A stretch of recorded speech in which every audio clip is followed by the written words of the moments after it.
Welcome to my channel. আবার একটা video নিয়ে আসলাম। কালকে বিকেলবেলা দেখেছিলাম ছাদে কলমি শাকগুলো একটু বড় হয়ে গেছে, তো আজকে রান্না করার জন্য ভাবলাম একটু শাক করি। তা ঘরে অনেক কম শাক আছে, তাই আমরা ঠিক করলাম ছাদে যাই, ছাদ থেকে একটু কলমি শাক নিয়ে আসি।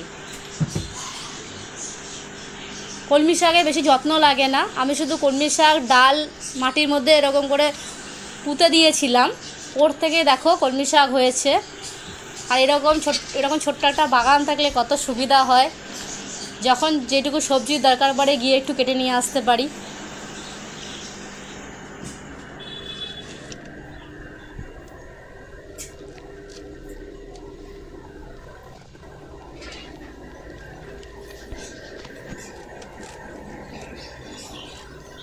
কোনো সিড লাগাইনি, নেক্সট টাইম থেকে ইচ্ছা আছে শীতের সময় এই শাকের দানা নিয়ে আসবো, দানা এনে এই শাক হারভেস্ট করব।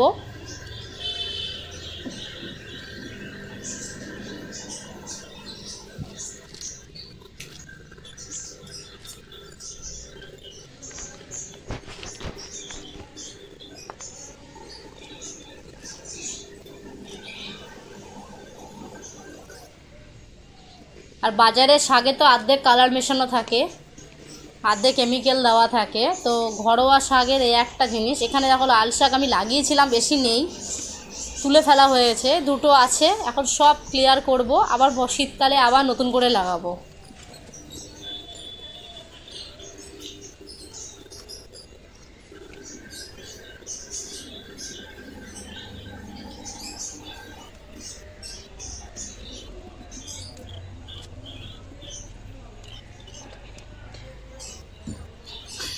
ভিডিওটা কেমন লাগলো অবশ্যই জানাবেন, আর চ্যানেলটাকে লাইক, শেয়ার অ্যান্ড সাবস্ক্রাইব করে দেবেন।